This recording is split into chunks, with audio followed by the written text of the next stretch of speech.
Hi guys and welcome back to the channel Deepak Yadav education. Welcome to the daily current affairs discussion. तो guys आज की तारीख से जितने भी मोस्ट इंपॉर्टेंट करंट अफेयर्स बनेंगे उन सभी करंट अफेयर्स को हम यहाँ पर डिटेल में डिस्कस करेंगे।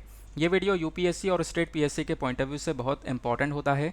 तो चलो शुभारंभ करते हैं, बट उससे पहले अगर आप लोगों को इस लेक्चर का पीडीएफ चाहिए तो क्या करना है, नीचे डिस्क्रिप्शन बॉक्स में पीडीएफ लिंक के नाम से एक लिंक दिया गया है, उस लिंक के थ्रू आप मेरे टेलीग्राम चैनल तक पहुंच जाओगे। अगर आप लोग को इस तरीके से ये टेलीग्राम चैनल नहीं मिलता है तो एक और बहुत सिंपल सा तरीका है, डायरेक्टली टेलीग्राम ऐप पर जाना और सर्च बॉक्स में टाइप करना दीपक यादव एजुकेशन। आप लोग को मेरा चैनल मिल जाएगा, वहाँ से आप लोग इस लेक्चर के पीडीएफ को डेली बेसिस पर डाउनलोड कर पाओगे। साथ ही साथ में अगर आप मुझसे पर्सनली कनेक्ट करना चाहते हो तो इंस्टाग्राम पर जा सकते हो और सर्च बॉक्स में अगेन टाइप करना है दीपक यादव एजुकेशन। आपको ये मेरा प्रोफाइल मिलेगा, यहाँ पे कनेक्ट कर कर आप लोग अपनी क्वेरीज को मुझसे पूछ सकते हो। देन हमेशा की तरह डिस्कशन स्टार्ट करने से पहले वीडियो पे जो लाइक का बटन है उसको दबा देना। आज भी हमारा टारगेट 2K प्लस लाइक्स का रहने वाला है। तो यह है आज का सबसे पहला और एक बहुत इंपॉर्टेंट आर्टिकल, बहुत ही ज़्यादा इंटरेस्टिंग सा डिस्कशन रहने वाला है। काफ़ी सारे इंपॉर्टेंट आर्टिकल्स मैं आपके साथ में डिस्कस करूँगा, बहुत कुछ नया जानने को मिलेगा। अब इस आर्टिकल में चर्चा की जा रही है कि एशिया के अंदर वाटर सिक्योरिटी को लेकर काफ़ी सारी परेशानियां नज़र आ रही हैं, या फिर हम लोग कह सकते हैं पानी की एक काफ़ी बड़ी कमी देखने को मिल रही है एशिया वाले रीजन के अंदर। इसको लेकर डाउन टू अर्थ ने इस आर्टिकल को पब्लिश किया है, जैसा आप लोग देख पा रहे होंगे। और डाउन टू अर्थ एक one of the most important source है हमारे करंट अफेयर्स के लिए। इस आर्टिकल को आप लोग जीएस पेपर 3 से रिलेट कर सकते हो। सिलेबस के अंदर एनवायरमेंटल पॉल्यूशन एंड डिग्रेडेशन का टॉपिक नज़र आएगा। अब क्वेश्चन ये है कि ये चीज़ चर्चा में क्यों आई, न्यूज़ क्या है। न्यूज़ यहाँ पे निकल कर आती है, रिसेंटली यहाँ पर साइंटिस्ट ने कुछ फाइंडिंग्स दी हैं और ये बताया कि एशिया वाले पोर्शन में, यानी कि कौन सा वाला हिस्सा, अगर हम लोग मैप में देखें तो एग्जैक्टली आप कह सकते हो इस वाले हिस्से की चर्चा की जा रही है, ठीक है ना। ये एशिया वाला रीजन हुआ जिसके अंदर आपको इंडिया, चाइना, जापान ये सारे देश देखने को मिल जाएंगे। ये एशिया वाला पोर्शन है। आगे आते हैं तो इसी वाले पोर्शन में क्या हो रहा है, पानी की काफ़ी बड़ी कमी देखने को मिल रही है। अब इसमें बताया गया इस पूरे एशिया के पोर्शन में टॉप के जो शहर हैं, जैसे दिल्ली हो गया इंडिया का, उसके बाद में टोक्यो हो गया जापान का, शंघाई हो गया चाइना का, ये कुछ टॉप के पॉपुलर शहर्स हैं, है ना। इकोनॉमिक ग्रोथ बहुत ज़्यादा है, लेकिन उसके बावजूद भी यहाँ पे पानी की काफ़ी बड़ी कमी देखने को मिल रही है। प्रॉब्लम यहाँ पर यह आ रही है कि फ्रेश वाटर नहीं है, यानी कि साफ़ पानी नहीं मिल पा रहा है लोगों को। हालांकि उनकी दिन की ज़रूरत बहुत ज़्यादा है, उनकी ज़रूरत के हिसाब से बहुत ही कम पानी वो लोग प्राप्त कर पा रहे हैं। ये एक सबसे बड़ी चैलेंज या फिर सबसे बड़ी प्रॉब्लम निकल कर आई है एशिया के रीजन से। अब डिस्कशन करते हैं कि इश्यूज़ क्या क्या हैं, प्रॉब्लम्स क्या क्या हैं। सबसे पहली प्रॉब्लम, फ्रेश वाटर की काफ़ी बड़ी कमी है, साफ़ पानी एशिया के अंदर नहीं मिल पा रहा है। दूसरा, यहाँ पे पानी का एफिशिएंटली तरीके से यूज़ नहीं हो रहा है, प्रॉपर अच्छी तरीके से यूज़ नहीं किया जा रहा है, ये भी एक दूसरा इशू है। तीसरा, अर्बन पॉपुलेशन लगातार बढ़ रही है, यानी कि लोग एक तरीके से शहर की तरफ बढ़ रहे हैं, डेवलपमेंट बहुत तेज़ी से हो रहा है, इकोनॉमिक ग्रोथ बढ़ रही है, इंडस्ट्रियल एक्टिविटीज़ इंक्रीज़ हो रही हैं। अब इंडस्ट्रीज़ लगातार बढ़ेंगी तो क्या होगा, इंडस्ट्री से गंदा पानी निकल कर वाटर बॉडीज़ में पहुँचेगा, वो हमारे वाटर बॉडीज़ को डैमेज कर रहे हैं। तो ये भी एक बहुत बड़ा इशू निकल कर आ रहा है इस पूरे के पूरे एशिया वाले पोर्शन में। उसके बाद क्लाइमेट चेंज भी अपने आप में एक बहुत बड़ा इशू है। अब लगातार डेवलपमेंट हो रहा है, इंडस्ट्रीज़ चल रही हैं, इसकी वजह से पोल्यूशन भी हो रहा है, तो क्लाइमेट चेंज वाली प्रॉब्लम भी देखने को मिल रही है।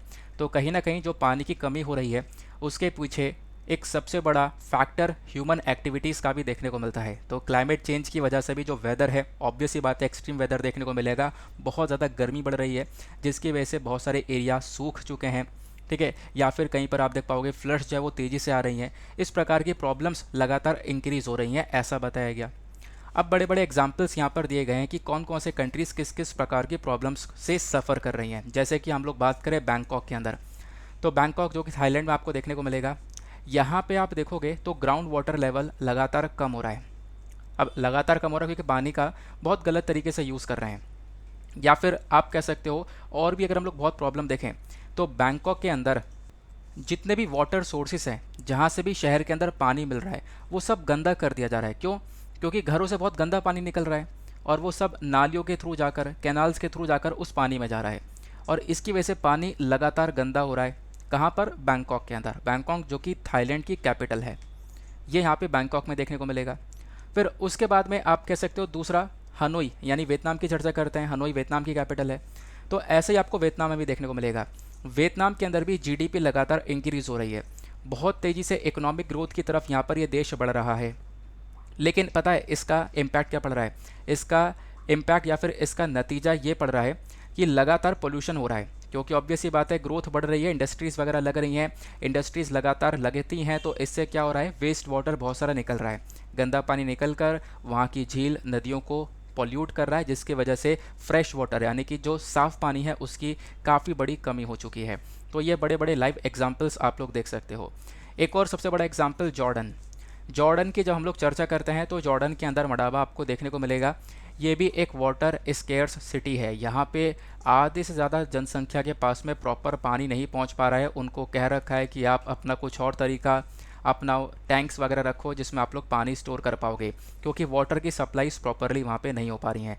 तो ये कुछ लाइव एग्जांपल्स हैं, इनको अपने आप में आप कोट कर सकते हो कहीं पर भी, क्योंकि एसए के अंदर भी कुछ इस प्रकार से टॉपिक्स आते हैं तो वहाँ पे भी लिखा जा सकता है, प्लस जीएस पेपर 4 के अंदर भी लिखा जा सकता है। ये हो गए एग्जाम्पल्स। अब बात करते हैं इसका सोल्यूशन क्या हो सकता है, इस प्रॉब्लम का क्या उपाय कैसे निकाल सकते हैं, प्लस कुछ देशों ने अगर निकाला भी है तो कैसे निकाला है, इसको थोड़ा समझने की कोशिश करते हैं। सबसे पहली चीज़, अगर हम लोग बैंकॉक की बात करें तो बैंकॉक ने कुछ तरीके यहाँ पर निकाले हैं। बैंकॉक ने अपना विजन 2032 का रखा है कि 2032 तक ये क्या करेंगे कि वाटर के अंदर जितनी भी केमिकल प्रॉपर्टीज़ हैं उनको मॉनिटर किया जाएगा, उनको देखा जाएगा और कोशिश किया जाएगा कि पानी को पूरी तरह से साफ़ किया जा सके। ये इसके ऊपर यहाँ पे बैंकॉक लगातार काम कर रहा है। और बैंकॉक ने यहाँ पर आप कह सकते हो अडॉप्ट किया है एक प्रोग्राम कि वेस्ट वाटर यानी कि आप कह सकते हो कि जो गंदा पानी है, गंदे पानी को मैनेज करने के लिए कुछ इंसेंटिव्स वगैरह भी जारी कर दिए हैं कि हम लोग यहाँ पे कुछ इंसेंटिव्स वगैरह देंगे अगर कोई गंदे पानी को सही से ट्रीट करेगा तो, ठीक है ना। तो गंदे पानी को अगर एक अच्छे तरीके से ट्रीट किया जाएगा तो उसमें इतना पोल्यूशन होगा नहीं, तो वो यहाँ पर इतना नुकसान पहुँचाएगा नहीं, उसको जल्दी हम लोग साफ़ भी कर पाएंगे। तो उसके लिए बैंकॉक ने यहाँ पर कुछ इंसेंटिव्स वगैरह देने के बारे में चर्चा की है। फिर उसके बाद में बात आती है जॉर्डन की। जॉर्डन जहाँ पे अगेन पानी की एक बहुत बड़ी कमी देखने को मिलती है, तो जॉर्डन ने भी यहाँ पे वाटर एक्शन प्लान ले रखा है। इनका फोकस यहाँ पर यह है कि हम लोग काफ़ी सारा इंफ्रास्ट्रक्चर बनाएंगे, जैसे कि रेन वाटर हार्वेस्टिंग यानी जो बारिश का पानी है उसको इकट्ठा करके उसका यूज़ करेंगे, गंदा पानी है उसको ट्रीट करेंगे, ठीक है, गंदे पानी को ठीक करेंगे। उसके बाद यहाँ पर आप कह सकते हो इन्होंने यहाँ पे कुछ इंसेंटिव वगैरह जारी करे हैं, यानी कि जो बिजनेसेस हैं बिजनेसेस के लिए कुछ इंसेंटिव्स वगैरह जारी कर दिए हैं। वो इंसेंटिव क्या बोलते हैं कि उन बिजनेसेस को अपना क्या करना होगा, जो पानी गंदा था उस गंदे पानी को ठीक किया, साफ़ किया और उसी साफ़ पानी को वापस से यूज़ करना है। यानी गंदा पानी था, गंदे पानी को साफ़ किया गया बिजनेसेस के थ्रू और वापस से यहाँ पर क्या होगा, उसी पानी को ये यूज़ करेंगे। तो इसी के लिए यहाँ पर कुछ पैसा, कुछ इंसेंटिव्स यहाँ पर बिजनेसेस को दिए जा रहे हैं। कहाँ पर? जॉर्डन के अंदर में, ताकि यहाँ पे जो फ्रेश वाटर है, फ्रेश वाटर का ज़्यादा इस्तेमाल ना हो, क्योंकि ऑब्वियस ही बात है, मैंने अभी आपको क्या बताया कि गंदे पानी को साफ़ में कन्वर्ट किया, उसके बाद में इसको वापस से यूज़ किया। अब इससे ये हो रहा है कि इन कंपनीज़ को दोबारा से साफ़ पानी लेने की ज़रूरत नहीं पड़ रही है, तो ये जो साफ़ पानी है काफ़ी हद तक बच पा रहा है। तो ये एक सोल्यूशन यहाँ पर जॉर्डन की साइड से उठाया गया। आई होप आपको ये भी क्लियर हो चुका है। बाकी और भी बहुत सारी प्लानिंग वगैरह की जा रही है अलग अलग जगह पर, और यहाँ पे फोकस साइंटिस्ट का ये भी है कि हम लोग को देखो ज़रूरत भी है, हम लोग को बहुत अर्जेंटली नीड है कि हम लोग इस पानी के लॉस को रोकें, और पानी के लॉस को रोकने से काफ़ी अच्छी तरीके से एक पॉजिटिव इम्पैक्ट भी पड़ सकता है। दूसरी चीज़ आप कह सकते हो, बहुत सारे पाइप होते हैं पानी के, उसमें लीकेजिंग होती है, जब उसमें लीक होता है तो पानी काफ़ी सारा लॉस भी हो रहा है, सप्लाई के अंदर काफ़ी बड़ी गिरावट देखने को मिल रही है, तो उसको ठीक करना होगा, उससे एक बहुत बड़ा इम्पैक्ट पड़ेगा, ऐसा यहाँ पर मेंशन किया जाता है। फिर उसके बाद में मेंशन किया जाता है नए मीटरिंग डिवाइसेस वगैरह लगाए जाएंगे, कुछ डिटेक्टर्स लगाए जाएंगे, जिससे हमें पता चल सके कि पानी का कोई गलत उपयोग ना हो, ठीक है ना। तो इस प्रकार के मॉनिटर सिस्टम्स लगाए जाएंगे, ऐसा बोला गया। तो इस प्रकार से काम करना होगा, और एट द लास्ट करना क्या होगा कि आपको पानी का एक प्रॉपर इस्तेमाल करना होगा अपने जंगल के लिए, रिवर्स के लिए, पेड़ पौधों के लिए, अपने एनवायरनमेंट के लिए। ऑब्वियस ही बात है, एनवायरनमेंट को थोड़ा आप लोग ग्रीन करोगे तो उससे भी बहुत ज़्यादा अच्छे बेनिफिट्स मिलने वाले हैं, उसका भी एक बहुत बड़ा पॉजिटिव इम्पैक्ट हमारे अर्थ के प्रति देखने को मिलेगा। तो ये सारी बातें यहाँ पे इस पर्टिकुलर आर्टिकल के अंदर मेंशन की गई थी। छोटा सा आर्टिकल था, ज़्यादा कोई डिटेलिंग्स नहीं थी, तो इसके बारे में बस इतना ही ध्यान में रखना है। अगले आर्टिकल पर आते हैं। नेक्स्ट आर्टिकल भी काफ़ी इंपॉर्टेंट होने वाला है। अभी हम लोगों ने पानी की कमी के बारे में चर्चा की थी, अब हम लोग चर्चा करने वाले हैं अभी एक यूनाइटेड नेशन ओशन कॉन्फ्रेंस हुआ है 2022 का। तो ये जो कॉन्फ्रेंस है इसके अंदर क्या क्या डिस्कशन हुआ वो सारी बातें कवर की गई हैं, बहुत ज़बरदस्त तरीके से आपके साथ में चर्चा करूँगा। इस आर्टिकल को द हिंदू ने डिटेल से कवर किया था, उसके बाद इंडियन एक्सप्रेस और वेरियस न्यूज़पेपर्स जो हैं इसको कवर कर चुके हैं। इसको आप लोग अगेन जीएस पेपर 3 से रिलेट कर पाओगे, साथ ही साथ 2 से भी रिलेट कर सकते हो। अब सिलेबस के अंदर अलग अलग टॉपिक्स देखने को मिलते हैं, government policies, interventions, environmental pollution, degradation. तो आप आराम से एनवायरमेंट वाले पोर्शन से इस पर्टिकुलर आर्टिकल को रिलेट कर सकते हो। तो देखो, यूनाइटेड नेशन ओशन कॉन्फ्रेंस, एक कॉन्फ्रेंस, एक मीटिंग होती है, और ये मीटिंग होती है 27 जून से 1 जुलाई तक। इस मीटिंग के अंदर बहुत कुछ चर्चा की गई है कि कैसे हम लोग ओशन को, हमारे समुद्र का एक अच्छा यूज़ कर सकते हैं, कैसे हम अपने समुद्र को बचा सकते हैं। वो सारी चर्चा इस पर्टिकुलर कॉन्फ्रेंस के अंदर की गई। नाउ ये जो यूनाइटेड नेशन ओशन कॉन्फ्रेंस 2022 वाला, ये कब हुआ, मैंने आपको इसके बारे में बताया। अब इस कॉन्फ्रेंस को होस्ट किसने किया है, तो इसको होस्ट किया गया था गवर्नमेंट ऑफ कीनिया और पोर्चुगल। तो गवर्नमेंट ऑफ कीनिया और पोर्चुगल की सरकार ने इस पर्टिकुलर कॉन्फ्रेंस को होस्ट किया है अब की बार। फिर उसके बाद में इंडिया का भी यहाँ पर एक रिप्रेजेंटेशन देखने को मिलेगा। इंडिया ने प्रॉमिस यहाँ पे किया है कि जो हमारे सस्टेनेबल डेवलपमेंट गोल्स हैं, उसमें जो गोल नंबर 14 है, उसके प्रति हम लोगों को नए नए स्टेप्स उठाने चाहिए। अब आपको कहोगे ये क्या मतलब है, समझ में नहीं आया। देखो, हम लोगों ने या फिर दुनिया भर ने टोटल 17 सस्टेनेबल डेवलपमेंट गोल्स को चूज़ कर रखा है, या फिर ये हमारा एम है, ये हमारा गोल है। सस्टेनेबल डेवलपमेंट गोल, नाम से पता चलता है विकास के लिए काम करेगा। 2030 तक हमें ये 17 गोल अचीव करने हैं। तो इसमें जैसे कि गरीबी को ख़त्म करना, भुखमरी को ख़त्म करना, लोगों की अच्छी हेल्थ को प्रमोट करना, क्वालिटी एजुकेशन देना, सभी कंट्रीज़ का ये गोल है। इसमें से जब आप लोग 14 नंबर का गोल देखते हो, तो ये बात करता है लाइफ बिलो वाटर, यानी कि जो समुद्र के नीचे जानवर रह रहे हैं, मछलियाँ हैं, उनकी लाइफ के बारे में चर्चा करता है। तो इसी को लेकर हमें कुछ स्टेप्स उठाने हैं ताकि हम ओशन को एक प्रोटेक्शन दे सकें, क्योंकि यहाँ पर ओशन लगातार डैमेज हो रहा है, और अगर ओशन यहाँ पे बर्बाद होगा तो इसका भी एक नेगेटिव इम्पैक्ट हमारे एनवायरनमेंट पे ही पड़ेगा। अब ओशन डैमेज कैसे होगा, तो ओशन डैमेज होगा पोल्यूशन की वजह से, जैसा अभी हमने थोड़ी देर पहले डिस्कशन किया था। तो हो क्या रहा है, लगातार क्लाइमेट चेंज, यानी कि गर्मी बढ़ रही है। अब गर्मी बढ़ रही है, पोल्यूशन काफ़ी ज़्यादा हो रहा है।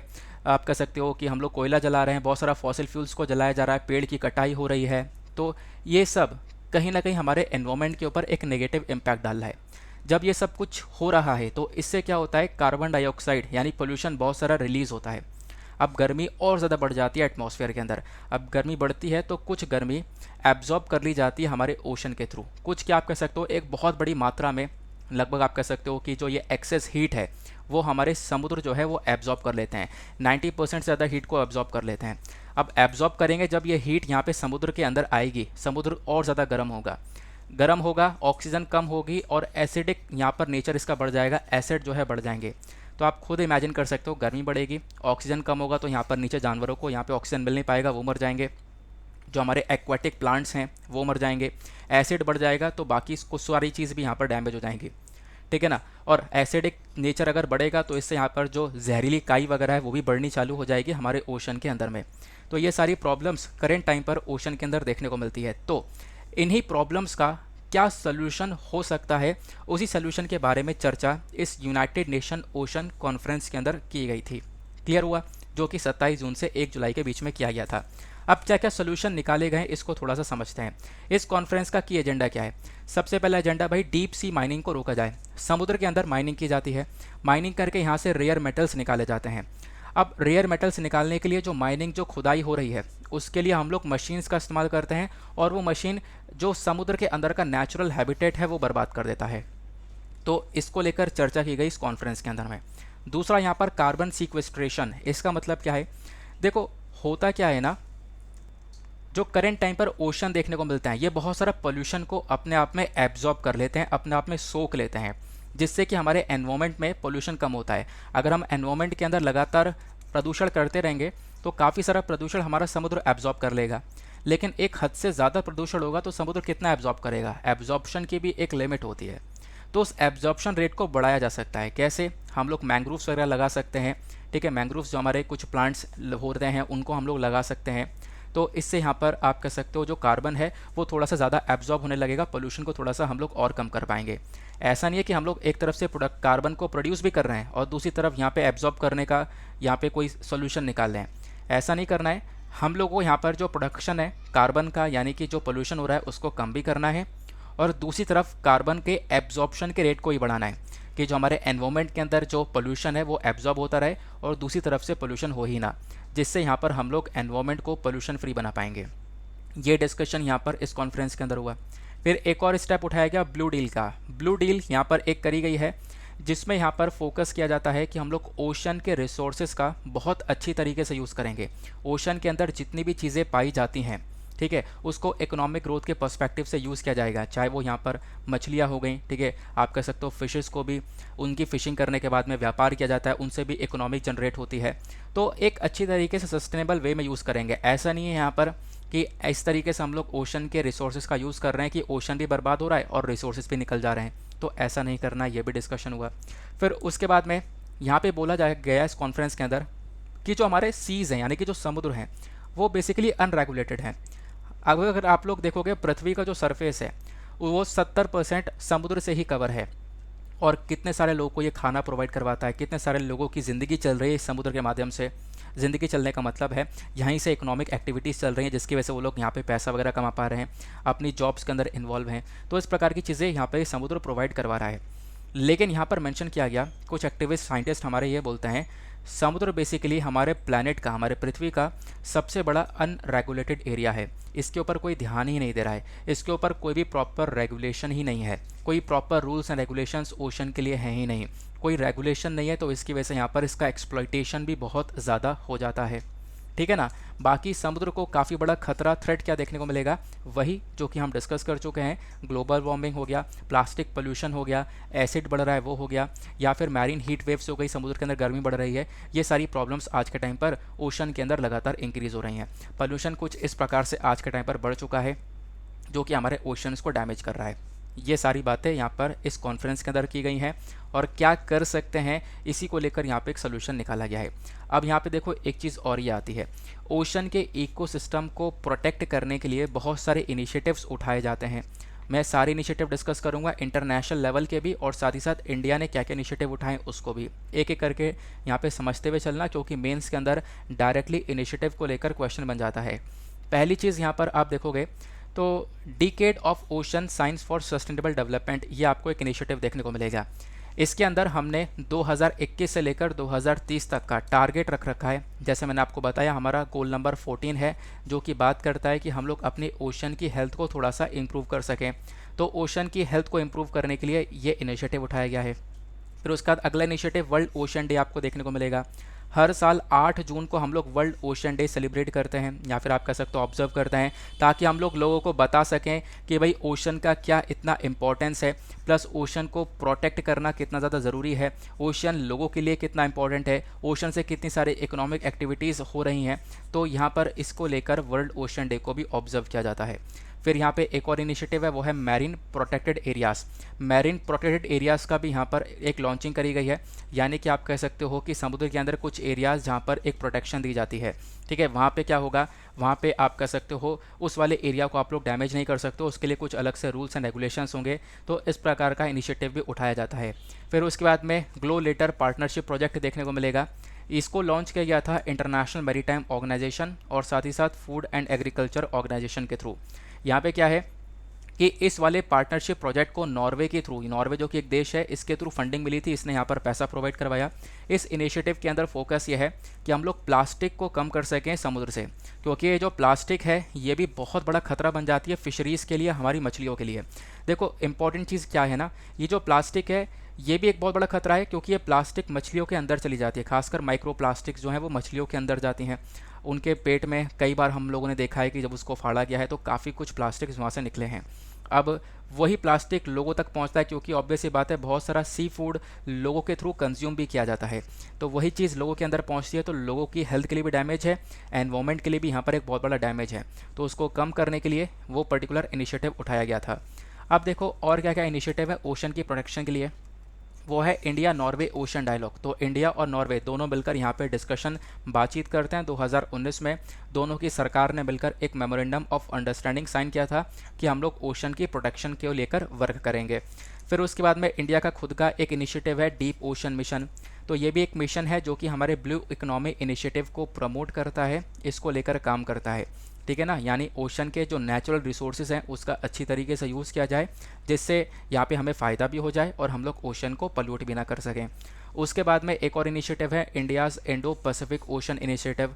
ये भी यहाँ पर आप कह सकते हो एक नॉन ट्रीटी बेस्ड इनिशिएटिव देखने को मिलेगा। कोई पर्टिकुलर ट्रीटी नहीं है यहाँ पे आप कह सकते हो जो देश हैं वो सब मिलकर, यानी कि इंडिया है और पैसिफिक ओशन के अंदर जो भी आइलैंड कंट्रीज़ है वो हो गई, तो ये सब मिलकर साथ में मिलकर कोऑपरेट करते हैं। कोलेब्रेशन यहाँ पर इनके बीच में देखने को मिलेगा, ताकि ये लोग जो रीजन है, खासकर पैसिफिक ओशन वाला रीजन है, वहाँ पे एक प्रोटेक्शन दे सकें। तो इंडिया इस प्रकार से अलग अलग इनिशिएटिव के माध्यम से यहाँ पे ओशन को बचाने के लिए काम करता है। अगर हम लोग ओशन को हेल्दी रखेंगे तो ओशन से हमें बहुत सारे बेनिफिट्स मिलेंगे, जैसे कि ओशन हम लोगों को बहुत सारी फिशिंग वगैरह देगा, यानी कि बहुत सारी मछलियाँ वगैरह देगा, जिससे काफ़ी सारे लोगों को रोज़गार मिलेगा। ठीक है, लोगों को यहाँ पे खाने को मिलेगा, फूड मिलेगा। बहुत सारा जो पोल्यूशन है, जैसे मैंने आपको बताया, ओशन अपने आप में एब्जॉर्ब कर लेता है, तो ये भी एक बहुत बड़ा फ़ायदा मिलता है। प्लस यहाँ पे समुद्र के अंदर जो टूरिज़्म है वो बढ़ सकता है। टूरिज़्म बेसिकली दुनिया की सबसे बड़ी इंडस्ट्री है। मरीन टूरिज़्म अगर स्टार्ट हो जाए, समुद्र के अंदर लोग घूमना चालू कर दें, ठीक है, मतलब टूरिज़्म के तौर पर, तो ये बेसिकली एक बहुत बड़ी इंडस्ट्री बन सकती है। तो ये सारे फ़ायदे हेल्दी ओशन के हो सकते हैं। प्लस अगर हेल्दी ओशन होगा तो इससे और भी बहुत सारे फ़ायदे मिलेंगे। वेटलैंड्स वगैरह यहाँ पर ग्रो होगा, मैंग्रोव्स वगैरह होंगे, जो कि यहाँ पे आप कह सकते हो कि जैसे कि मान लो कोई आइलैंड है ये, ठीक है, अब इसके पीछे घर वगैरह बने हुए हैं, यहाँ पे बहुत सारे पेड़ होता है मैंग्रोव्स वाले।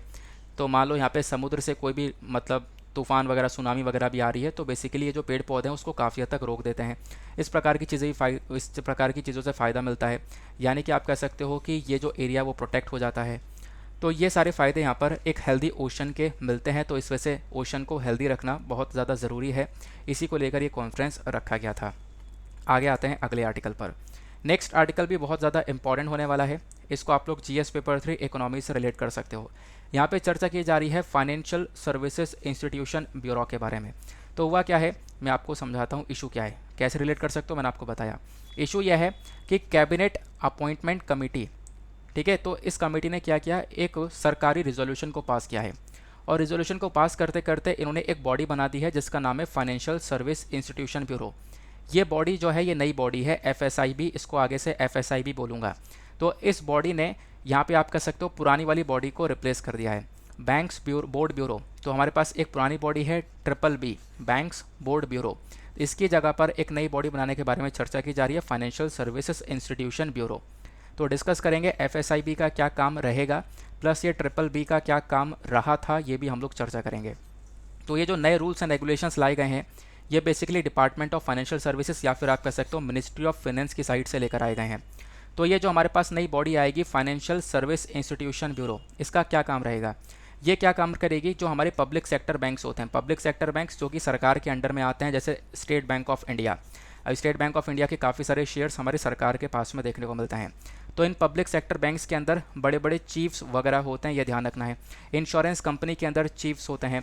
तो इन चीफ के मतलब आप कह सकते हो इन चीफ को सेलेक्ट करने के लिए फाइनेंशियल सर्विस इंस्टीट्यूशन ब्यूरो काम करेगा। तो FSIB will select the chief of public sector banks and the insurance companies. उसके बाद में जो ये एफएसआईबी है ये और क्या काम करेगा, कुछ गाइडलाइंस वगैरह जारी करेगा, ठीक है ना, और आप कह सकते हो कि जो भी हमारे इंश्योरर्स हैं उनके लिए कुछ गाइडलाइंस वगैरह जारी करने का काम करेगा। ये यहाँ पे बातें बताई गई हैं।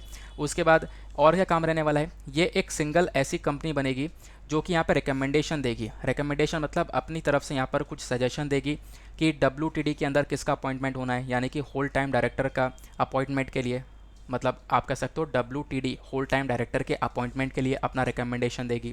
प्लस नॉन एग्जीक्यूटिव जो चेयरमैन होते हैं पब्लिक सेक्टर बैंक्स के अंदर, उसके लिए अपना रिकमेंडेशन देगी। इंडिया के private limited company, financial institutions जो भी हो गए, इन सब के अंदर जो भी अपॉइंटमेंट्स होंगे, उन अपॉइंटमेंट्स का जो भी रिकमेंडेशन है वो यहाँ पर एफएसआईबी की साइड से आएगा। तो एफएसआईबी का अगर हम लोग ओवरऑल रोल देखें तो इसका काम यह है कि जो भी हमारे पब्लिक सेक्टर बैंक्स हो गए, फाइनेंशियल इंस्टीट्यूशंस हो गए, ठीक है, प्राइवेट लिमिटेड कंपनीज हो गई, यहाँ पे जो अपॉइंटमेंट है उनका ध्यान रखने का काम करेगा एफएसआईबी। उसके बाद में यहाँ पे आप कह सकते हो एफएसआईबी के अंदर भी एक चेयरमैन होंगे, बिल्कुल होंगे। तो यहाँ पर ये जो कमेटी है वही यहाँ पर इस चेयरमैन को अपॉइंट करेगी, और करेंट टाइम पर ये एफएसआई बॉडी के चेयरमैन आ चुके हैं। इनका नाम है भानु प्रताप शर्मा। ये स्टार्टिंग के सबसे पहले चेयरमैन बन चुके हैं इस बॉडी के, और ये पहले BBB के भी चेयरमैन हुआ करते थे। BBB जो कि मतलब इसी की जगह पर, बैंक्स बोर्ड ब्यूरो की जगह पर ही एफएसआईबी बना है, ठीक है ना, ये आपको ध्यान रखना है। अब बात करते हैं पब्लिक सेक्टर बैंक्स क्या होता है, ये हम ऑलरेडी डिस्कस कर चुके हैं। पब्लिक सेक्टर बैंक वो बैंक होते हैं जहाँ पे सरकार के पास में उस बैंक के शेयर्स ज़्यादा होते हैं। एग्जाम्पल के तौर पर स्टेट बैंक ऑफ इंडिया हो गया। स्टेट बैंक ऑफ इंडिया एक पब्लिक सेक्टर बैंक है, सरकार यहाँ पर 60% से ज़्यादा अपने शेयर्स को होल्ड करके रखी हुई है, ठीक है ना। जहाँ पे सरकार का रोल थोड़ा ज़्यादा होता है वो पब्लिक सेक्टर बैंक कहलाते हैं। बाकी यहाँ पे फाइनेंशियल इंस्टीट्यूशंस क्या होते हैं, तो फाइनेंशियल इंस्टीट्यूशन बेसिकली यहाँ पर अपने आप में एक बहुत बड़ी टर्म है। इसके अंदर बहुत कुछ चीज़ें आती हैं, जैसे कि आप कह सकते हो कि ये आप देख पाओगे, जैसे यहाँ पर आप कह सकते हो जो national bank for financing infrastructure development है, ये एक फाइनेंशियल इंस्टीट्यूशन है। एक्सिम बैंक हो गया, नाबार्ड हो गया, एनएचबी, सिडबी, ये सारे फाइनेंशियल इंस्टीट्यूशंस आपको देखने को मिलते हैं। फाइनेंशियल इंस्टीट्यूशन अपने आप में एक टर्म है, कंपनी के लिए यूज़ किया जाता है। ऐसी कंपनी जो कि यहाँ पर फाइनेंशियल या फिर मनी से जो भी ट्रांजैक्शन हो रहे हैं, लोन्स, डिपॉजिट, इन्वेस्टमेंट को लेकर डील करती है, वो यहाँ पे फाइनेंशियल इंस्टीट्यूशंस कहलाते हैं। सिंपल हो गया। बाकी आपको यहाँ पर ध्यान रखना है कि फाइनेंशियल इंस्टीट्यूशंस को, जितने भी इंडिया के फाइनेंशियल इंस्टीट्यूशंस हैं, इनको रेगुलेट और सुपरवाइज किया जाता है रिजर्व बैंक ऑफ इंडिया के थ्रू। ये भी ध्यान रखना है, आपसे क्वेश्चन बन सकता है। अब ये बात हो गई, तो हम लोगों ने पब्लिक सेक्टर बैंक के बारे में जाना, फाइनेंशियल इंस्टीट्यूशंस के बारे में जाना। अब बात करते हैं बैंक्स बोर्ड ब्यूरो के बारे में। ये क्या है, जिसकी जगह पर अभी FSIB बॉडी बनी है। तो बैंक्स बोर्ड ब्यूरो जो है, इसको रेकमेंड किया गया था पीजे नायक कमेटी के थ्रू, ठीक है ना। तो भानु प्रताप शर्मा जो कि इसके चेयरमैन थे, अब यहाँ पर बैंक बोर्ड ब्यूरो नहीं बचा तो वो चेयरमैन बन चुके हैं FSIB के, ध्यान रखना। तो पीजे नायक कमेटी ने यहाँ पर रिकमेंड किया था, तभी जाकर ये बैंक बोर्ड ब्यूरो ये बना था, ये बॉडी बनी थी। तो सरकार ने 2016 में अप्रूवल दिया था और इसका काम क्या था, वही काम जो कि आज के टाइम पर FSIB का है। तो BBB का काम यही था कि जो होल टाइम डायरेक्टर्स हैं, प्लस यहाँ पे हमारे पब्लिक सेक्टर बैंक्स के अंदर नॉन एग्जीक्यूटिव चेयरपर्सन्स हैं, उनको अपॉइंट करने के लिए ये वर्क करता था, ठीक है ना। इतना ध्यान रखना। बाकी यहाँ पर ये एक रिकमेंडेशन बॉडी हुआ करती थी, यानी कि अपॉइंटमेंट के लिए रिकमेंडेशन देती थी।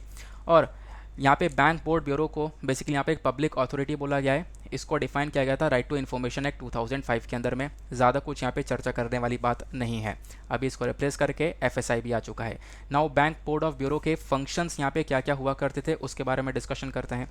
देखो, फंक्शन की बात करें तो अगेन मैं आपके सामने इसको पहले से भी मतलब चर्चा कर चुका हूँ। जो भी हमारे पब्लिक सेक्टर बैंक्स हैं, उनके अंदर लोगों के अपॉइंटमेंट के लिए रिकमेंडेशन देने का काम करता है। प्लस यहाँ पे इसका काम ये रहता है कि जितने भी पब्लिक सेक्टर बैंक्स हैं, उनके डायरेक्टर्स, जो खासकर बोर्ड ऑफ डायरेक्टर्स होते हैं, उनके साथ में इंगेज किया जाए और साथ ही साथ पब्लिक सेक्टर बैंक की कैसे हम लोग ग्रोथ कर सकते हैं, कैसे उनके विकास के लिए काम किया जा सकता है, उसको लेकर ये BBB काम किया करता था। लेकिन BBB के साथ में बहुत सारे विवाद हुए, बहुत सारे इश्यूज़ हुए। इनफैक्ट दिल्ली हाई कोर्ट ने यहाँ पर जो BBB की पावर है पब्लिक सेक्टर बैंक के डायरेक्टर को अपॉइंट करने की, वो सब यहाँ पर पावर ख़त्म कर दी थी। तब से यहाँ पर आप कह सकते हो BBB वर्क करना कम कर दिया है। दिल्ली हाई कोर्ट ने साल 2020 में भी इसी प्रकार से स्टेप उठाया था कि जो BBB है अब वो जनरल मैनेजर्स को भी सेलेक्ट नहीं कर सकता है। तो इस प्रकार से विवाद यहाँ पर ही चलता ही रहा। देन फाइनली जाकर आप कह सकते हो कि BBB की जगह FSIB आ चुका है, जो कि अब इन चीज़ों को संभालेगा आने वाले टाइम पर। या अपॉइंटमेंट वगैरह कौन संभालेगा, FSIB करेगा। तो दिल्ली हाई कोर्ट ने रिसेंटली BBB की पावर्स को यहाँ पे स्ट्रक डाउन किया, नई बॉडी बना दी है। और अब यहाँ पे वो जो नई बॉडी है वो हमारे PSU बैंक्स के चीफ्स का ध्यान रखने वाली है, उनके अपॉइंटमेंट को, उनके सिलेक्शन को लेकर वर्क करेगी। आगे आते हैं नेक्स्ट आर्टिकल पर। अगला आर्टिकल भी बेहद इंपॉर्टेंट होने वाला है। इसको भी आप लोग GS पेपर 3 एनवायरमेंट से रिलेट कर सकते हो। यहाँ पे चर्चा की जा रही है इंडिया के largest floating solar power project के बारे में। फ्लोटिंग नाम से पता चल रहा है, यानी कि तैरता हुआ सोलर पावर प्रोजेक्ट यहाँ पे बनाया जा रहा है। तो ऑब्वियसली बन चुका है, ऑपरेट यहाँ पर स्टार्ट होना शुरू हो चुका है। इस आर्टिकल को PIB से लिया गया है। PIB एक one of the most important और रिलायबल सोर्स है। GS पेपर 3 से इस आर्टिकल को आप लोग रिलेट कर पाओगे। इशू क्या है, तो फाइनल 20 मेगावाट का, आप कह सकते हो 20 मेगावाट। वैसे तो ये जो प्रोजेक्ट है 100 मेगावाट का, इसमें से 20 मेगावाट तक यहाँ पर ऑपरेट होना स्टार्ट हो चुका है। तो ये 100 मेगावाट का Ramagundam floating solar power project जो है ये स्टार्ट हो चुका है। इसको ऑपरेशनलाइज कर दिया गया है। 1 जुलाई से यहाँ पर यह ऑपरेशनल वर्क करना स्टार्ट किया। देखो, यहाँ पे बोला यह जा रहा है, ये जो प्रोजेक्ट है आपको तेलंगाना में देखने को मिलेगा। ये चीज़ तो आपसे वनडे एग्जामिनेशन में पूछ ली जाएगी कि रामागुंडम फ्लोटिंग पावर प्रोजेक्ट कहाँ पर है, तो ये आपको तेलंगाना में देखने को मिलता है। ये इंडिया का अभी तक का सबसे बड़ा प्रोजेक्ट देखने को मिलेगा कुछ इस प्रकार का, जहाँ पे हम लोग तैरता हुआ फ्लोटिंग पावर पार्क बना रहे हैं। अब इसमें ये जो सोलर पैनल्स हैं वो रखे गए हैं, वो तैर रहे हैं यहाँ पे पानी के ऊपर या फिर नदी के ऊपर तैर रहे हैं। तैरते हुए आप कह सकते हो इसको कैसे तैराया गया है, तो इसके लिए एक फ्रेम बॉडी आप देख पाओगे बनाई गई है। इसी के ऊपर इन सोलर पैनल्स को फिट किया गया है। तो ऑब्वियस ये बात है, फ्लोटिंग से नाम से पता चल रहा है। तो ये पॉन्ड्स, लेक्स और रेजरवायर्स के ऊपर बनाए जाते हैं। इससे यहाँ पे हमें ज़मीन मतलब बर्बाद नहीं करनी पड़ेगी। आप बर्बाद नहीं कह सकते, आप कह सकते हो ज़मीन नहीं घिरेगी। साथ ही साथ में अब जब हम लोग ज़मीन के ऊपर ये प्रोजेक्ट्स लगाते हैं तो वहाँ पे जो हरियाली है उसको हटाना पड़ता है, वेजिटेशन को ख़त्म करना पड़ता है, तो वैसा कुछ नहीं करना पड़ेगा। समुद्र के ऊपर हम लोग, नदी के ऊपर इस प्रकार से ये सोलर पावर प्रोजेक्ट्स लगा सकते हैं। ये आप देख पाओगे किस प्रकार से तैरता हुआ ये सोलर पैनल्स आपको दिख रहे हैं। ये तैर रहे हैं, बहुत सारे छोटे छोटे सोलर पैनल्स जो कि तैर रहे हैं। अब इनसे यहाँ पर ये सोलर पैनल सूर्य की एनर्जी से यहाँ पर ये एनर्जी को जनरेट कर रहे हैं और इसी एनर्जी को यहाँ पे वायर के माध्यम से शहर के अंदर ले जाया जाएगा। ठीक है ना, ये क्लियर हो गया। बाकी ये जो रामागुंडम प्रोजेक्ट है इसके हाईलाइट्स क्या क्या हैं इसके बारे में थोड़ी सी बात कर लेते हैं। देखो यहाँ पे आप कह सकते हो एनवायरमेंट फ्रेंडली फीचर्स का इस्तेमाल किया गया है, यानी कि कोई भी पोल्यूशन ऐसा हो नहीं रहा है। ये जो प्रोजेक्ट है इसके अंदर आपको बहुत सारे सोलर मॉड्यूल्स देखने को मिलेंगे, अलग अलग यहाँ पे इस प्रकार से ये प्लेटफॉर्म्स बनाया गया है। ठीक है ना, उसके बाद मैंने आपको बताया जो सोलर मॉड्यूल हैं ये बेसिकली एक फ्लोटर के ऊपर रखे गए हैं।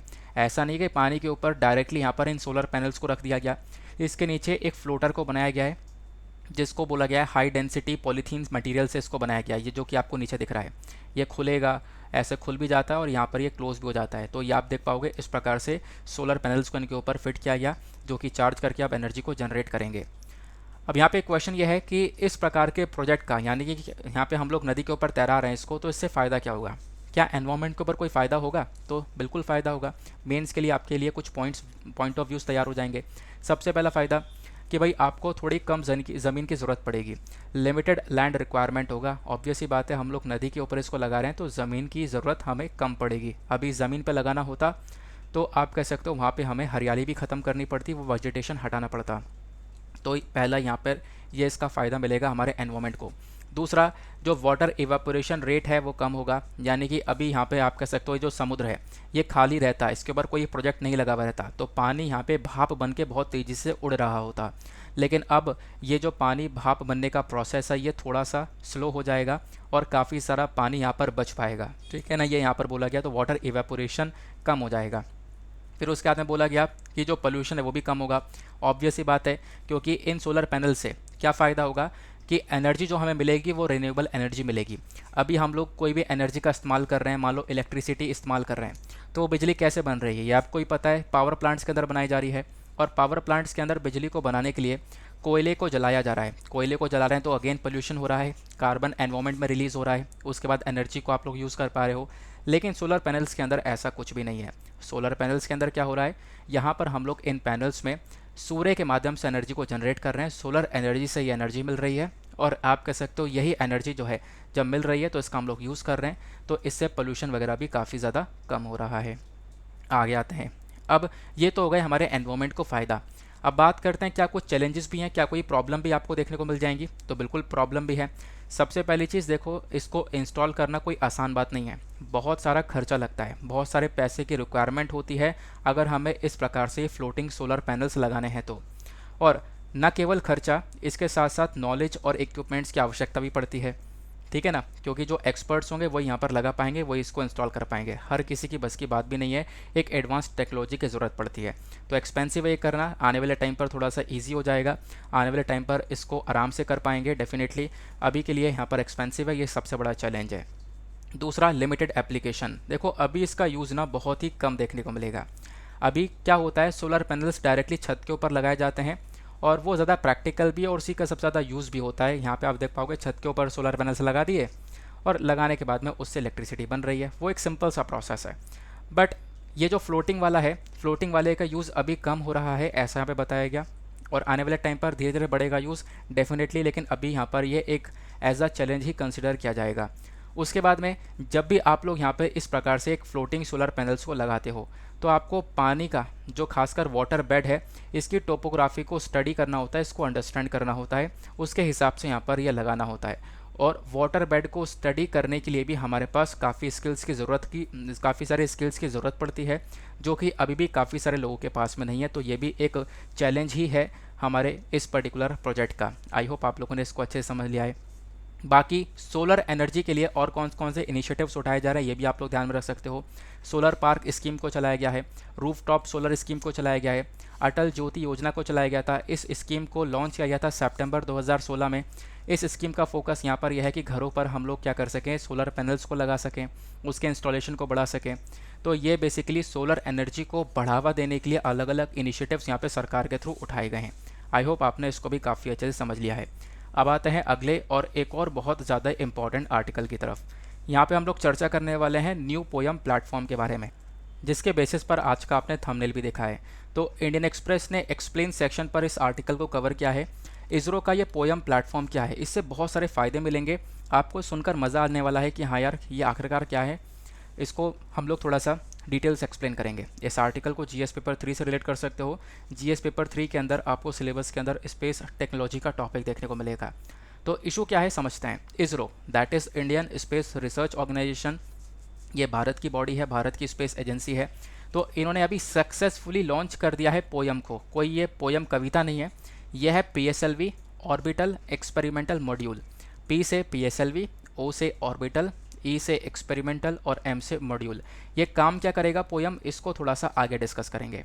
अभी इसरो पिछले कुछ दिनों में लगातार चर्चा में था। क्यों? एक तो पोयम की वजह से चर्चा में था, दूसरा रिसेंटली इसरो ने अभी 3 सैटेलाइट्स को, जो कि सिंगापुर की सैटेलाइट्स है, वो लॉन्च करी हैं PSLV C53 से, ये ध्यान रखना। उससे पहले अभी इसी साल फरवरी के मंथ में भी आप कह सकते हो हमारे इसरो ने जो अर्थ ऑब्जर्वेशन सैटेलाइट्स होती हैं और 2 और छोटी सैटेलाइट्स होती हैं वो भी लॉन्च करी थी। तो लगातार इसरो इस साल चर्चा में बना रहा है, इस वजह से आपको ध्यान रखना है। मैं आपको इसी आर्टिकल में 2 आर्टिकल कवर करवा रहा हूँ। क्यों? क्योंकि रिसेंटली आपको पता होगा इसरो ने 3 सिंगापुर की सैटेलाइट को लॉन्च किया है। वो कौन कौन सी हैं? एक है DSEO, दूसरे ही है NUSAR और उसके बाद एक है स्कूप 1 सैटेलाइट। अब जैसे DSEO है, ये क्या करेगा, ये बेसिकली सैटेलाइट जाकर अंतरिक्ष में जाने के बाद में ये कलरफुल इमेजेस देगा लैंड की। न्यूसार क्या करेगा, ये बेसिकली आप कह सकते हो कि कुछ इमेजेस प्रोवाइड करवाएगा, चाहे दिन हो चाहे रात हो, चाहे कैसा भी वेदर हो, बारिश शुरू हो चाहे कैसे भी हो, एक प्रॉपर एक HD क्वालिटी की इमेजेस हम लोगों को मिलने वाली हैं। तो ये सिंगापुर की सैटेलाइट्स है जो कि इसरो ने लॉन्च करी हैं। तो आप कहोगे इसरो ने लॉन्च करी है, बिल्कुल। आपको मैंने कई बार कहानी बताई है इसरो की। इसरो भारत की स्पेस एजेंसी, एक समय पर इसने कैसे रॉकेट लॉन्च किया था, साइकिल पे रख के रॉकेट को लेकर गए थे। और आज देख सकते हो कि इसरो कितनी बड़ी स्पेस एजेंसी बन चुका है कि इतने बड़े बड़े डेवलप्ड कंट्रीज़ भी क्या करते हैं, भारत से यहाँ पे अपनी सैटेलाइट्स को लॉन्च करवाते हैं। क्यों? क्योंकि भारत के पास में ऐसी टेक्नोलॉजी है कि हम लोग एक इफेक्टिव वे में और कॉस्ट फ्रेंडली यानी कि कम दाम में हम लोग सैटेलाइट्स को लॉन्च कर देते हैं। इस वजह से ज़्यादातर कंट्रीज़ भारत के इसरो को प्रेफर करती हैं अपनी सैटेलाइट्स को लॉन्च करवाने के लिए। ये बात हो गई, लेकिन वो बात अलग है। अब हम लोग बात करेंगे पोयम के बारे में। सर पोयम है क्या? तो इसरो ने रिसेंटली यहाँ पे पोयम की टेस्टिंग कर ली है। यह है PSLV ऑर्बिटल एक्सपेरिमेंटल मॉड्यूल। अब इसको समझने से पहले आपको समझना होगा PSLV polar satellite launch vehicle क्या होता है। देखो, लॉन्च व्हीकल नाम से पता चल रहा है, ये व्हीकल्स वो होते हैं जो कि अंतरिक्ष में सैटेलाइट को लॉन्च करने के लिए जाते हैं। तो इसरो के पास में अभी बहुत सारे सैटेलाइट लॉन्च व्हीकल्स हैं, जैसे कि small satellite launch vehicle ASLV augmented satellite launch vehicle, PSLV polar satellite launch vehicle, GSLV जो सिंक्रोनस सैटेलाइट लॉन्च व्हीकल, और अभी तक का सबसे स्ट्रॉन्गेस्ट है वो है GSLV Mark 3। होता क्या है कि जब हम लोग स्पेस में जा रहे होते हैं तो हमें बहुत ज़्यादा पावर चाहिए होती है, रॉकेट की बहुत ज़्यादा पावर होनी चाहिए। क्यों? क्योंकि वो ग्रेविटी के अगेंस्ट में जा रहा है। अर्थ के ऊपर ग्रेविटी वर्क कर रही है, वो अपने आप में चीज़ों को खींच रही है, और हम इतने भारी भारी सैटेलाइट्स को, हज़ारों किलोग्राम सैटेलाइट्स को ऊपर भेजते हैं, तो बहुत ज़्यादा पावर चाहिए होती है। उसी के लिए हम लोग इन व्हीकल्स का इस्तेमाल करते हैं। PSLV अभी तक का इसरो का one of the best vehicle रहा है। हमने बहुत सारे इंपॉर्टेंट मिशंस जो हैं PSLV के तहत ही कंडक्ट किए हैं। इस वजह से PSLV लंबे समय से चर्चा में रहता है। अब यहाँ पे अगर आपको इन सारे व्हीकल्स के बारे में पढ़ना है तो मैंने कुछ डिटेलिंग्स इस PDF के अंदर प्रोवाइड करवा दी है। जैसे यहाँ पे सैटेलाइट लॉन्च व्हीकल, पहला व्हीकल बनाया गया था, फिर ऑगमेंटेड सैटेलाइट लॉन्च व्हीकल बनाया, फिर PSLV भारत ने बनाया। PSLV जब आप देखोगे तो हमने चंद्रयान 1 मिशन, चांद पे जब पानी को ढूंढा था 2008 में, तो हमने PSLV मिशन से ये कंडक्ट किया था। उसके बाद में मार्स ऑर्बिटर स्पेसक्राफ्ट, यानी हमने आप कह सकते हो मंगल ग्रह पर मिशन जो किया था, वो भी हम लोगों ने यहाँ पर PSLV से किया था। PSLV अभी तक सबसे बेस्ट रॉकेट रहा है अभी तक का। स्टार्टिंग से अब तक हमने काफ़ी सारे डेवलपमेंट्स PSLV के अंदर किए हैं। अब आपको समझना होगा, देखो हर एक रॉकेट के अंदर अलग अलग स्टेजेस होती हैं। जैसे आपको ये देखने को मिल जाएंगी, ये स्टेजेस बनाई गई हैं इस व्हीकल के अंदर में। जैसे स्टेज 1 सबसे नीचे देखने को मिल जाएगा, ये हो गया स्टेज 1, फिर उसके बाद में स्टेज 2 ऊपर हो गया, फिर स्टेज 3 हो गया, और ऊपर हो गया स्टेज 4। तो इसमें 4 स्टेजेस देखने को मिलती हैं। पता ये कैसे वर्क करती हैं? जितने भी आपको ये नीचे की 3 स्टेजेस देखने को मिल रही हैं, इसके अंदर फ्यूल को रखा गया है, क्योंकि जब तक एक ईंधन यानी फ्यूल नहीं मिलेगा, पावर नहीं मिलेगी, तब तक ये रॉकेट अंतरिक्ष में जाएगा नहीं। ठीक है ना? तो फ्यूल के लिए रख रखा है। तो पता है करंट टाइम पे रॉकेट कैसे लॉन्च होता है? मैं आपको थोड़ा सा इसके बारे में समझाता हूँ। ये रॉकेट जब ऊपर जाता है अंतरिक्ष में, तो जाते जाते मान लो यहाँ पर ये स्टेज 1 है, स्टेज 1 के अंदर फ्यूल भरा हुआ है, ये फ्यूल भर गया और ये फ्यूल ख़त्म हो गया, ठीक है, इस टैंक में से फ्यूल ख़त्म हो गया, तो क्या होगा, ये वाला स्टेज खुलकर नीचे गिर जाएगा।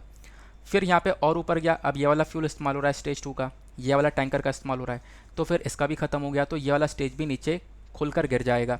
फिर तीसरा स्टेज आता है, तीसरा स्टेज भी खुलकर गिर जाता है, बचता क्या है, सिर्फ और सिर्फ चौथा स्टेज। चौथा स्टेज अंतरिक्ष में जाता है, सैटेलाइट को लॉन्च करता है, और लॉन्च करने के बाद में आप कह सकते हो ये जो बचा कुचा यहाँ पे कबाड़ है, कबाड़ नहीं कह सकते, वो रॉकेट है, वो बचा कुचा जो रॉकेट है वो यहाँ पे कबाड़ बन जाता है, यानी स्पेस डेब्रिस बन जाता है, अंतरिक्ष का कचरा बन जाता है, जो कि आज के टाइम पर बहुत बड़ी प्रॉब्लम भी है। रिसेंटली द हिंदू के अंदर एक एडिटोरियल मैंने आपके साथ में डिस्कस किया था स्पेस डेब्रिस से संबंधित, ठीक है ना। तो अंतरिक्ष के अंदर ये सारा कचरा बन जाता है। तो सैटेलाइट लॉन्च करने के लिए यहाँ पर सिर्फ इतना सा हिस्सा यहाँ पे वर्क करता हुआ नजर आता है, ठीक है ना, आपको ध्यान रखना है। बाकी ये तीनों तो धरती पर गिर जाते हैं। अब कहोगे गिर जाते हैं तो किसी को चोट वगैरह नहीं लग सकती है? नहीं, ये ओशन के अंदर गिरते हैं ज़्यादातर, क्योंकि इस प्रकार से इसको लॉन्च किया जाता है ओशन के अंदर, या फिर कोई बंजर ज़मीन होगी जहाँ पे कुछ है नहीं, वहाँ पे ये गिरते हैं। लेकिन अब आपको ध्यान रखना है कि इसका जो ऊपर वाला हिस्सा है ये ऊपर गया, यानी कि सिर्फ ऊपर वाला हिस्सा जो स्टेज 4 है, एक सेकेंड इसको क्लियर कर देते हैं। स्टेज 4 अंतरिक्ष में गया और इसने सैटेलाइट को लॉन्च किया, और बाकी यहाँ पर ये अंतरिक्ष का कचरा बन गया। अभी तक ऐसा हो रहा था, लेकिन अब सर ये सुनो, अभी तक ये अंतरिक्ष कचरे की तरह वर्क कर रहा था, लेकिन जो ये पोयम है ना, PSLV ऑर्बिटल एक्सपेरिमेंटल मॉड्यूल, ये यही है कि जो बचा हुआ अंतरिक्ष का कचरा बना हुआ था वो अब कचरा नहीं बनेगा, उसको हम लोग इस्तेमाल करेंगे, उसको यूटिलाइज करेंगे as a stabilized platform to perform experiments, यानी उसके अंदर भी कुछ एडिशनल चीज़ें लगाई जाएंगी ताकि वो हमें स्पेस की इन्फॉर्मेशन थोड़ी सी दे सके, इन्फॉर्मेशन वगैरह प्रोवाइड करवा सके। जो अभी तक कचरे की तरह घूम रहा है, कचरा बन जाता था, इसका कोई सोल्यूशन नहीं था, लेकिन अब फिलहाल यहाँ पर एक एक्सपेरिमेंट किया गया है। तो PSLV C-53 mission recently launch किया गया था, इसके तहत ही यहाँ पर जो सैटेलाइट्स लॉन्च करी गई हैं उसके ऊपर वाला जो हिस्सा बचा कुचा हिस्सा है उसका हम लोग यूज़ कर रहे हैं कि भाई वो कचरा ना बने, उसका हम लोग प्रॉपरली इस्तेमाल कर सकें, और वो क्या करेगा, वो जाके ऑर्बिटल प्लेटफॉर्म पे घूमेगा, ऑर्बिट के ऊपर घूमेगा, ठीक है ना। जो PSLV है वो यहाँ पर घूमेगा, एज अ व्हीकल काम करेगा, और ये हम लोग को स्पेस की इन्फॉर्मेशन वगैरह देगा। तो आई होप आप लोगों ने इस पोयम के बारे में जान लिया है। ये पोयम मैंने आपको आराम से समझा दी है, ये पोयम का मतलब कविता नहीं, ये मैंने आपको सिंपल से शब्दों में बताया, ठीक है ना। आई होप आपने इसको काफ़ी अच्छे से समझ लिया है। तो पोयम के बारे में डिटेल समझ लिया। अब यहाँ पे क्या था, ये जो हम लोगों ने ऊपर वाला हिस्सा देखा है जिसने सैटेलाइट को लॉन्च किया, बाकी कचरा जो बन जाता है, इसके अंदर एक नेविगेशन गाइडेंस कंट्रोल सिस्टम लगाया है जो कि हम लोगों को कुछ इन्फॉर्मेशन वगैरह देगा। ये जो सिस्टम है ये बेसिकली यहाँ पर आप कह सकते हो ब्रेन की तरह काम करने वाला है। तो अब जो कचरा पहले हुआ करता था अब वो कचरा नहीं रहेगा, अब वो जो स्टेज है ना, स्टेज 4 वाला, वो अर्थ के आसपास यहाँ पर ऑर्बिट करेगा और हम लोगों को इन्फॉर्मेशन देता रहेगा। और ऐसा पहली बार हुआ है, इसरो ने यहाँ पर एक काम करके दिखाया है, और इसी चीज़ पर हमें इसरो के ऊपर एक प्राउड भी होना चाहिए। इसरो है, DRDO है, डेफिनेटली ये इंडिया की बहुत बड़ी प्राइड है, ठीक है ना। बाकी आप लोग कह सकते हो जो अभी PSLV C-53 को लॉन्च किया है, इसके अंदर हम लोग ने क्या क्या लॉन्च किया आप लोग देख पाओगे। 6 पेलोड्स यहाँ पर देखने को मिलेंगे, ठीक है। वो सारी चीज़ें बताई गई हैं, ये कुछ खास बात नहीं है। जो खास बात थी मैंने आपको डायरेक्टली बहुत ही सिंपल से शब्दों में समझा दी है। पोयम प्लेटफॉर्म क्या है। चलो जी आगे चलते हैं और डिस्कशन को एंड करते हैं। नाउ ये कुछ इंपॉर्टेंट आर्टिकल्स थे, आई होप आपने बहुत कुछ जाना होगा, आपको एग्जामिनेशन बहुत हेल्प करेगा। ये वीडियो प्रीलिम्स और मेंस आपको दोनों में ही हेल्प करता है। नाउ इसी के साथ में करते हैं लेक्चर को समाप्त और मिलते हैं आप लोगों से अगले वीडियो में। आज के लिए bye bye, have a nice day, thank you and जय हिंद।